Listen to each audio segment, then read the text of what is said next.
Assalamualaikum sahabat muslim.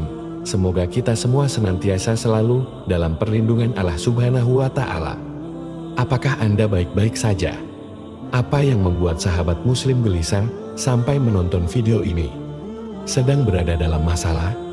Asrama, keluarga, pekerjaan, atau lingkungan pertemanan? Atau malah semua datang bertubi-tubi? Subhanallah. Mungkin dengan mengklik video ini adalah salah satu solusi yang ditawarkan Allah Subhanahu wa Ta'ala. Bersama Jeda Nasihat, bersama kita mencari solusi untuk keluar dari masalah yang sahabat muslim hadapi. Apa yang sahabat muslim rasakan? Merasa gelisah, takut, masalah datang tiada hente. Coba tarik nafas dan hembuskan perlahan. Atur hingga sahabat muslim merasa sedikit tenang. Dengan menyimak video ini, insya Allah akan membuka pintu keluar untuk sahabat muslim yang mencarinya. Namun, pintu juga memerlukan kunci agar bisa dibuka.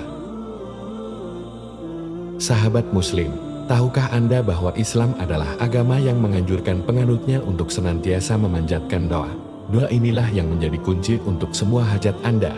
Dengan berdoa, maka senantiasa seorang muslim tengah memutar kunci, berupaya membuka pintu komunikasi dengan Sang Khalik. Salah satu doa yang memiliki kedudukan tinggi adalah doa Nabi Yunus, penawar dari segala masalah, penenang dari beribu gelisah yang telah dianjurkan Rasulullah untuk dibaca saat sahabat muslim tertimpa musibah. Dalam riwayat Al-Hakim, Rasulullah Shallallahu Alaihi Wasallam pernah bersabda, "Maukah aku beritahukan kepadamu sesuatu? Jika kamu ditimpa suatu masalah atau ujian dalam urusan dunia ini, kemudian berdoa dengannya, yaitu doa Zunnun atau Nabi Yunus, mengapa bisa?" Sahabat muslim, tahukah Anda berliku-likunya penderitaan yang dihadapi Nabi Yunus saat berada di kegelapan perut ikan paus? Kekhawatiran, ketakutan, dan keputusasaan meliputi Nabi Yunus alaihi salam.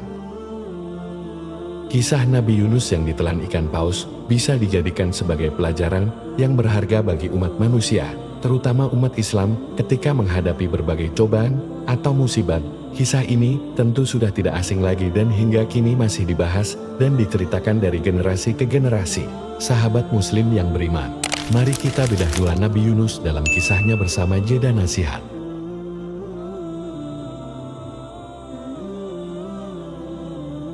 Saat Allah memberikan cobaan, jangan terburu-buru berburuk sangka kepadanya, seolah menjadi manusia yang paling merasa tidak beruntung dan tersisihkan. Justru, Allah memberikan cobaan kepada manusia agar mereka dapat tumbuh dan berkembang menjadi lebih kuat. Saat sedang merasa kesulitan, jangan terlalu mengkhawatirkan masa depan, sebab Allah sudah mempersiapkan skenario terbaik yang harus disambut dengan senyuman oleh para hambanya. Seperti yang telah diabadikan Allah Subhanahu wa Ta'ala dalam Al-Quran Surat Al-Anbiya ayat 87 dan 88, Allah berfirman, وَذَا النُّونِ إِذْ ذَهَبَ مُغَاضِبًا فَظَنَّ أَن لَّن نَّقْدِرَ عَلَيْهِ فَنَادَىٰ فِي الظُّلُمَاتِ أَن لَّا إِلَٰهَ إِلَّا أَنتَ سُبْحَانَكَ فَنَادَىٰ فِي الظُّلُمَاتِ أَن لَّا إِلَٰهَ إِلَّا أَنتَ سُبْحَانَكَ إِنِّي كُنتُ مِنَ الظَّالِمِينَ فَاسْتَجَبْنَا لَهُ وَنَجَّيْنَاهُ مِنَ الْغَمِّ وَكَذَلِكَ نُنجِي الْمُؤْمِنِينَ. Artinya, dan ingatlah kisah Zunnun Yunus ketika dia pergi dalam keadaan marah, lalu dia menyangka bahwa kami tidak akan menyulitkannya. Maka, dia berdoa dalam kegelapan yang berlapis-lapis, tidak ada Tuhan selain Engkau, Maha Suci Engkau, sesungguhnya aku termasuk orang-orang zalim. Maka kami kabulkan doanya dan kami selamatkan dia dari kedukaan, dan demikianlah kami menyelamatkan orang-orang yang beriman. Doa Nabi Yunus alaihi salam sendiri merupakan potongan dari surat Al-Anbiya ayat 87 yang berbunyi, La ilaha illa anta subhanaka ini, kuntu minadz zalimin. Tidak ada Tuhan selain Engkau, Maha Suci Engkau, sesungguhnya aku adalah termasuk orang-orang yang zalim. Doa Nabi Yunus ini adalah salah satu doa yang sangat bermanfaat dalam situasi kesulitan dan keputusasaan. Doa sekaligus zikir ini dapat membantu seseorang memudahkan masalah hidupnya karena memiliki keutamaan yakni dapat menghilangkan kesulitan dan kesedihan. Baik itu untuk diangkat segala kesulitan dalam hidupnya atau dikuatkan dalam menghadapi kesulitan hidupnya. Sebaiknya tidak hanya dibaca, tetapi juga diresapi dan dipahami pokok kandungan yang ada di dalamnya. Dengan begitu, setiap muslim diharapkan dapat meningkatkan ketakwaan dan keimanan kepada Allah Subhanahu wa Ta'ala. Tapi, tahukah sahabat muslim yang beriman, bagaimana bisa eksistensi doa ini ada? Latar belakang doa tersebut bermula saat Nabi Yunus alaihis salam diutus Allah Subhanahu wa Ta'ala untuk kaum Nainawa di negeri Musil yang pada saat itu suka melakukan kejahatan, keras kepala dan menyembah berhala mengikuti kepercayaan nenek moyang mereka. Nabi Yunus alaihis salam berusaha mengajak kaum Nainawa untuk menyembah Allah Subhanahu wa Ta'ala. Namun bukannya mengikuti ajakannya, kaumnya justru menolak Nabi Yunus alaihis salam. Jenuh melihat tingkah laku kaumnya, Nabi Yunus alaihis salam memberi peringatan bahwa akan datang azab dari Allah Subhanahu wa Ta'ala jika mereka masih berada dalam kekafiran. Nabi Yunus alaihis salam kemudian meninggalkan kaumnya dalam keadaan kesal dan marah. Nabi Yunus alaihis salam pergi bersama kaum lain dan menaiki kapal yang muatannya melebihi kapasitas maksimal. Kapal mengalami masalah di tengah-tengah pelayaran, sehingga penumpang melakukan musyawarah untuk melakukan pengundian dengan tujuan mengurangi beban kapal agar tidak tenggelam. Pengundian pertama dilakukan, hasilnya menunjukkan Nabi Yunus alaihis salam, namun penumpang kapal membatalkan hasil undian dan tidak mengizinkan Nabi Yunus alaihis salam terjun ke laut. Undian kedua dilaksanakan, hasilnya tetap sama, yakni atas nama Nabi Yunus alaihis salam. Nabi Yunus alaihis salam bersiap-siap untuk menceburkan diri ke laut. Tetapi penumpang kapal mencegahnya lagi. Undian ketiga tetap dengan hasil yang sama seperti sebelumnya, yaitu atas nama Nabi Yunus alaihis salam. Hal ini disebutkan oleh Allah Subhanahu wa Ta'ala melalui firman-Nya.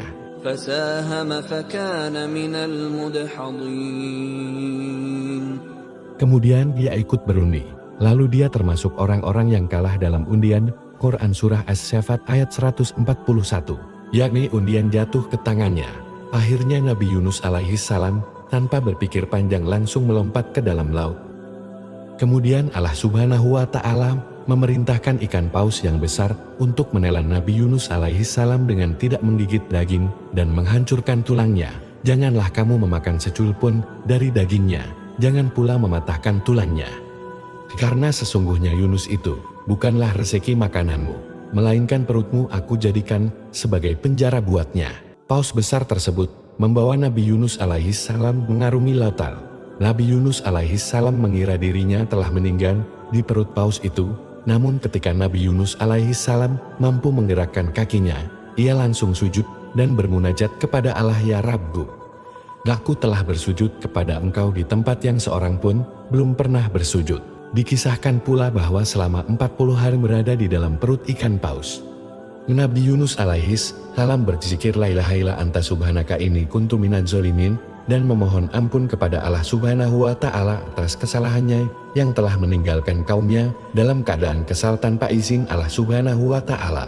Sampai pada akhirnya Allah Subhanahu wa Ta'ala menerima taubatnya dan memerintahkan ikan paus untuk memuntahkan Nabi Yunus alaihi salam ke tempat yang tandus dalam keadaan lemah. Kemudian Allah Subhanahu wa Ta'ala menumbuhkan pohon labu sebagai makanan untuk Nabi Yunus alaihi salam. Sahabat muslim, jika menilik kisah dari Nabi Yunus kembali, beliau selalu berdoa tiada henti selama 40 malam agar bisa memperoleh keselamatan dan bisa keluar dari dalam perut ikan paus. Selama berada dalam perut ikan paus, Nabi Yunus memanjatkan doa kepada Allah Subhanahu wa Ta'ala supaya bisa selamat hingga Allah mengabulkan permohonan tersebut. Lalu, seberapa hebat doa Nabi Yunus ini? Berdasarkan pendapat jumhur ulama, bacaan doa dari Nabi Yunus mengandung pernyataan istighfar, tauhid, dan pengakuan perbuatan zalim yang pernah dilakukan. Itulah alasan kenapa doa ini memiliki banyak keutamaan. Pasalnya, doa tersebut mengandung tauhid untuk Allah Subhanahu wa Ta'ala.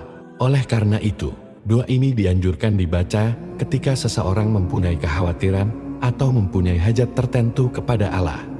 Seperti halnya kisah Nabi Yunus, seorang muslim yang mengamalkan doa ini memiliki peluang yang besar agar doa tersebut terkabul oleh Allah Subhanahu wa Ta'ala.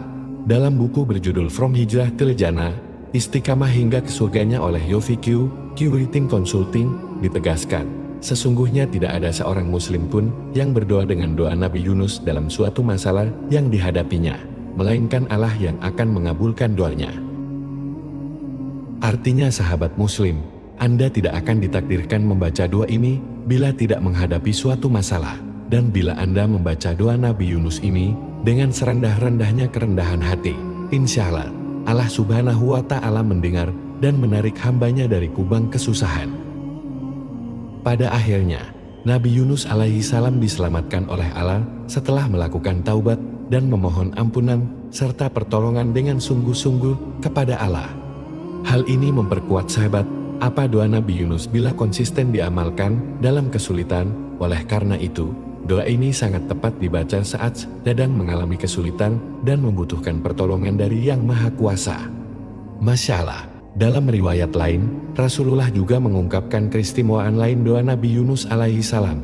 Doa ini disebut dapat mengabulkan permohonan seorang muslim kepada Allah Subhanahu wa Ta'ala selama berada dalam perut ikan paus. Seperti yang kita ketahui, Nabi Yunus memanjatkan doa kepada Allah Subhanahu wa Ta'ala supaya bisa selamat dan Allah mengabulkan permohonan tersebut. Oleh karena itu, doa ini juga dibaca ketika seseorang mempunyai hajat tertentu kepada Allah. Seorang muslim yang mengamalkan doa ini memiliki peluang yang besar agar doa tersebut terkabul oleh Allah Subhanahu wa Ta'ala. Hal ini sesuai dengan sabda Rasulullah Sallallahu Alaihi Wasallam. Doa Nabi Yunus tatkala ia berada di dalam perut ikan, bahwa tidak ada Tuhan yang berhak disembah selain Engkau, Maha Suci Engkau. Sesungguhnya aku adalah termasuk orang-orang yang zalim. Sesungguhnya tak seorang muslim yang berdoa kepada Rabb-nya dengan doa tersebut dalam kondisi apapun kecuali Allah akan mengabulkan untuknya. Hadis riwayat At-Tirmidzi. Kemudian, salah satu keutamaan lain dari doa Nabi Yunus ini, yaitu mendapat pahala orang yang mati syahid. Bagaimana bisa? Seperti kisah Nabi Yunus alaihi salam, saat beliau menyadari bahwa hukuman yang didapat tersebut berasal dari nihilnya tanggung jawab yang ia emban untuk berdakwah kepada kaumnya. Atas kesadarannya tersebut, Nabi Yunus memohon ampun yang sedalam-dalamnya kepada Allah agar diberi pertolongan. Bahkan, jika memang harus mati di dalam perut ikan paus, Nabi Yunus tetap berdoa agar dimatikan dalam keadaan syahid atau berjuang di jalan Allah. Rasulullah Sallallahu Alaihi Wasallam pun menyarankan untuk mengamalkan doa ini sebanyak 40 kali setelah sholat subuh. Berikut bunyi hadisnya, barang siapa yang berdoa dengannya kepada orang yang sakit sebanyak 40 kali, maka jika ia mati dalam keadaan membawa pahala mati syahid. Jika sembuh maka sembuh dalam keadaan dosanya terampuni. Hadis riwayat Imam Hakim. Pastinya, setiap umat Islam menginginkan untuk bisa meninggal dalam kondisi syahid dan husnul hatimah. Lalu, bagaimana cara mengamalkan la ilaha illa anta subhanaka inni kuntu minadz zalimin dalam kehidupan sehari-hari? Sahabat muslim yang beriman, Nabi Yunus alaihi salam menyadari bahwa lari dari tanggung jawab adalah kesalahan yang fatal. Namun dalam hal ini, Nabi Yunus memilih untuk meninggalkan kaumnya dan pergi ke suatu tempat menggunakan kapal. Padahal seorang nabi hendaknya dapat bersikap lebih sabar dalam menyikapi kaumnya yang membangkang. Para ulama berkata bahwa terkadang ujian yang menimpa hidup manusia berasal dari buah perbuatan diri sendiri.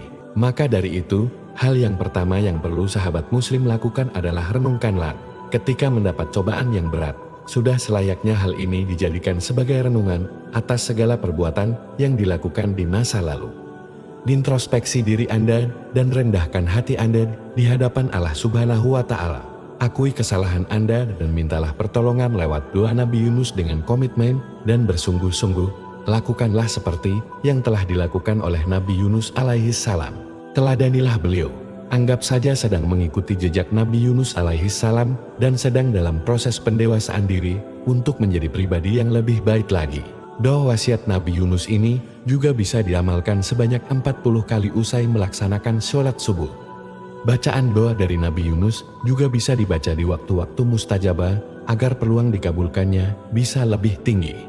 Sahabat muslim yang beriman, tahukah waktu-waktu mustajabah hadir kapan? Ketika turun hujan, antara azan dan juga ikamat, menjelang waktu sholat maupun sesudah sholat, sepertiga malam terakhir, pada hari Jumat, setelah menghatamkan Al-Quran, saat melakukan tawaf. Adapun Syekh Ali Jaber menyarankan, agar bacaan doa ini diamalkan minimal 100 kali dalam sehari, agar segala hajat yang diminta dapat terkabul. Masya Allah. Sahabat muslim yang dirahmati Allah Subhanahu wa Ta'ala, tidak perlu berlarut-larut dalam kesedihan, ketakutan, dan kekhawatiran. Sesungguhnya, Allah Subhanahu wa Ta'ala memberimu ujian, sebab Allah Subhanahu wa Ta'ala tahu kamu cukup kuat untuk melewatinya. Ikhlas dan terimalah dengan lapang dada seperti Nabi Yunus alaihi salam. Jangan tanyakan kenapa terjadi dan mengapa harus kita yang mengalaminya, tapi syukuri bahwa ujian ini adalah satu anak tangga yang kamu naiki. Masya Allah, sahabat muslim yang dirahmati Allah Subhanahu wa Ta'ala, semoga dengan adanya video ini dapat membantu Anda mengetahui sungguh isi kandungan doa Nabi Yunus, sehingga lebih khusyuk beristiqomah dalam doa. Semoga kita semua senantiasa dilindungi dan dijauhi dari hal buruk dan godaan syaitan. Sehat selalu dan salam dari Jirana Sehat. Wassalamualaikum warahmatullahi wabarakatuh.